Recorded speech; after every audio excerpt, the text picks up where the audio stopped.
Hello everyone, welcome back to the Brock Auto Repair channel. Today we're doing some more work on my 2008 Harley Street Glide.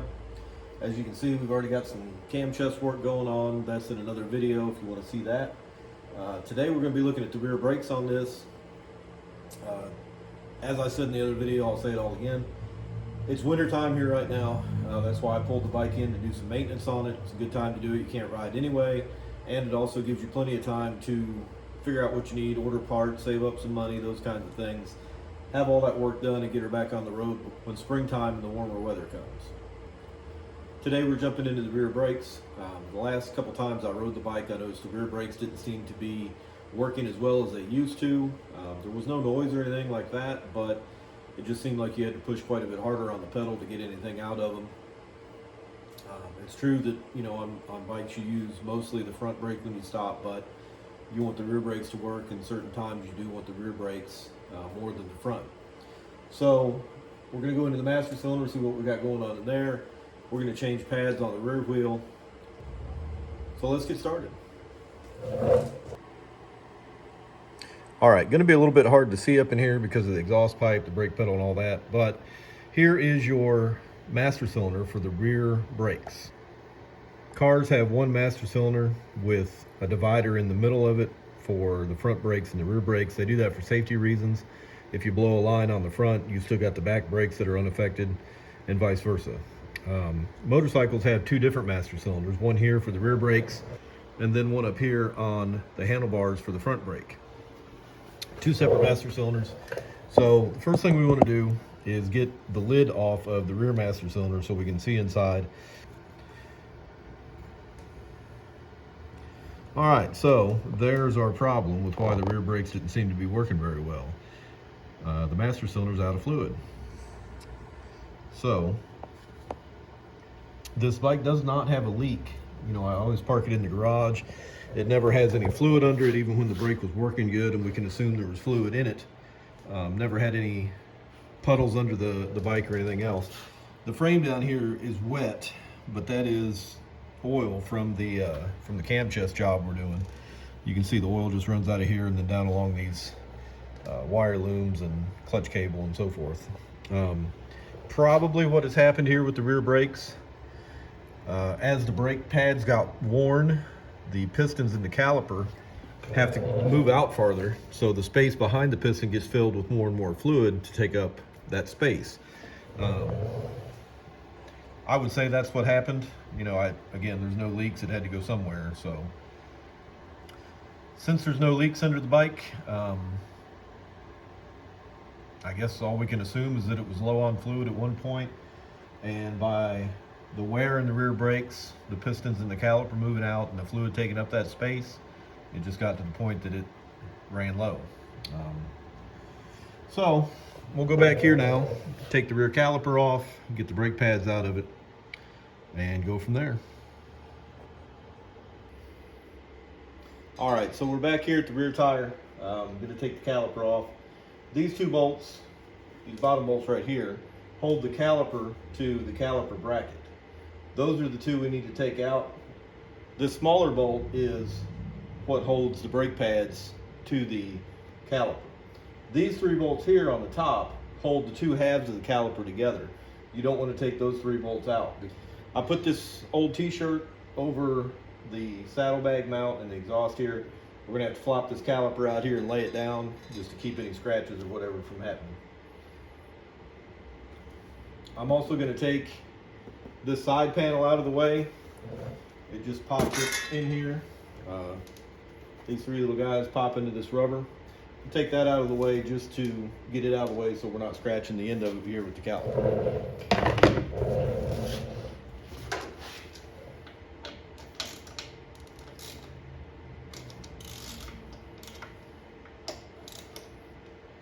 It's an 8mm Allen wrench. This is what I need to get these out of here. I'm also going to go ahead and break that pin loose while I'm here. That takes a 5mm Allen wrench, which in my set is 1/4 inch drive.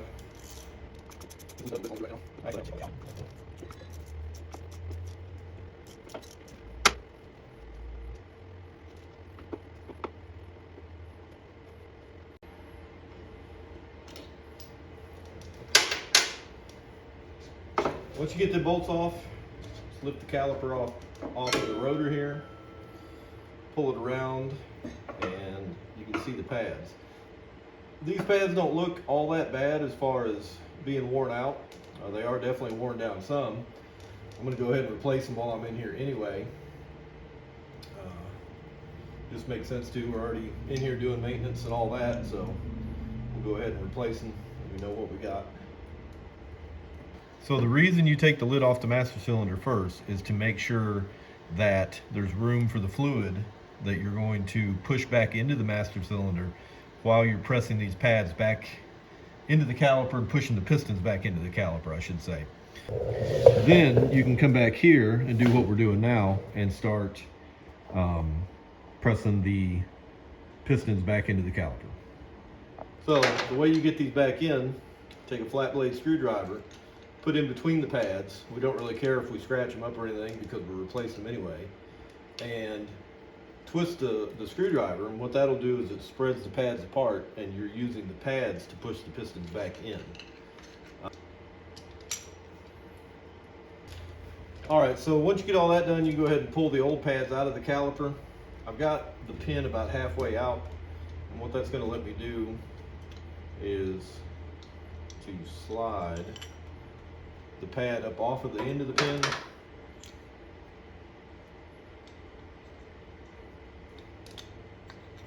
Like that. So you can go ahead and pull the pin all the way out now, clean it off. You get some road grit and grime on it, brake dust, all that stuff over the years. I don't like to put any lube on these when I put it back together, just for the reason that the lube is kind of greasy or sticky. It doesn't dry up basically, so you know it's going to collect dust and dirt and gravel dust and brake dust and whatever else you drive through. It's going to collect all that in the grease, and now you've got dirt being held against the brakes rather than the purpose of lubing them and, you know, keep everything good. So these are the old pads we just took off. All these marks on them right here are just where I had the screwdriver in there and twisting it, pushing the pistons back in. Everything's worn pretty evenly. I don't see anything that jumps out as far as something bad or indicating another problem. Generally, brake pads, this groove in it here, once that groove is worn down kind of level with the rest of the pad, it's time to change them. So these had a little bit of life left, but you know, as I said, we're gonna go ahead and change them anyway. So I've got our new brake pads here from Drag Specialties. I just got them from a local bike shop uptown here. I like to buy stuff local from the actual bike shop in town as often as I can. So these are just regular semi-metallic pads. These semi-metallic pads are going to be just fine for what I do with the bike. So I'll open them up, kind of show you what they look like compared to the ones we took off. So I've got one of each here. A little while ago I told you that these grooves is a good way. A little while ago I told you these grooves are a good way to tell when your pad was wore out or how much life you have left in it. These new pads don't even have grooves in them. You can kind of see a difference in thickness here. The old pad on the right is probably 75% thickness of the new pad.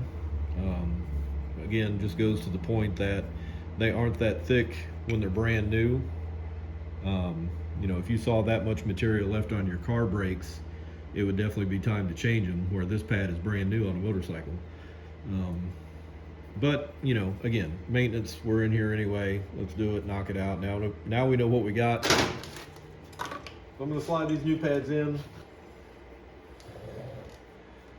So we just push them into place. The pads get a little bit sandwiched in here. The silver thing right here is the anti-rattle spring. What that does is once you put the pad into place, this spring holds just a slight bit of tension on it and keeps the pad from rattling basically while you're riding down the road, not using the brake. Keeps that pad from jiggling around and making a noise. So, all right, got both of those in there now. Gonna put the pin back in place, get it started. Gotta make sure you don't cross thread these pins because The caliper is made out of aluminum, the pin is steel, and you can make it really easy to cross thread the pin and strip it out. So now that we got the pads back in place, we're going to slide the caliper back over the rotor and put it back into place. All right, so once we get the pads back all the way in the caliper, under the spring clips and all that kind of stuff, we can slide the caliper and the new pads back down over the top of the rotor and onto our bracket. These two bolts that hold the caliper to the bracket, I like to clean those up with a wire brush if I need to. These ones are both pretty good. They don't have any Loctite on them or anything like that. I'm going to put some Loctite on them as I put them back in there. This is blue Loctite. It's kind of the medium strength. The red stuff, usually you have to apply heat to get that loose. We just want the blue stuff, which is going to kind of lock it down from vibrating loose, but it's still removable in the future with just basic hand tools the next time we need to do brakes. So I spread a little bit of the blue Loctite on the threads. Use your finger and kind of smash it down into the grooves of the bolt. That's about all it takes. Doesn't take a ton, just enough to kind of coat the bottoms of the threads. About that much. I don't know if it's in focus. About that much starting off with, and then again I just take my finger and kind of work it down in the groove around the bolt. Just work it down in the groove around the bolt just like that. It's about all it takes. So I'll put these back in there now, get in my service manual laying up there on the seat, and see what the torque spec is for these bolts. Between the blue Loctite and torquing them down, you'll never have to worry about them loosening up or vibrating, falling out, whatever.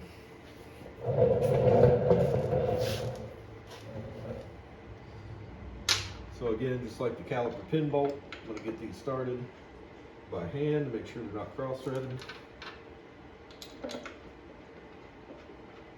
Like that. Let's see here. Engine stuff. We'll go back here to the brake section. To the torque specs.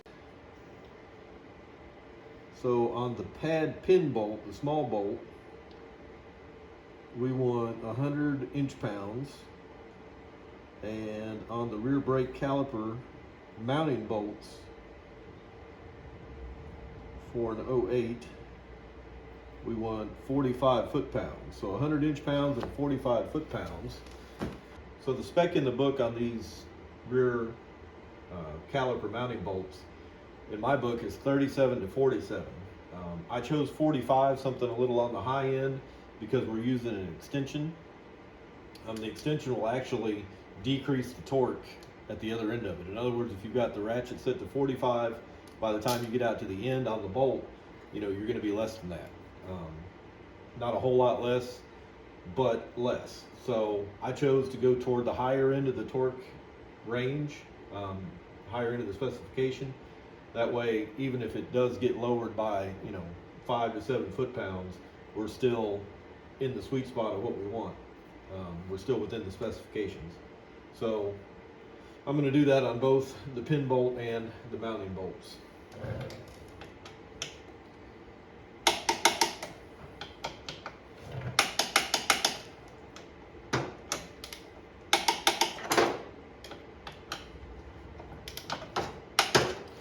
So those are torqued down to what they need to be. All right, so we've got all that stuff torqued down. The next step is to go up front, fill up the master cylinder with fluid, pump the rear brake a few times to move these pistons out against the pads and out against the rotor again, and that'll be just about it.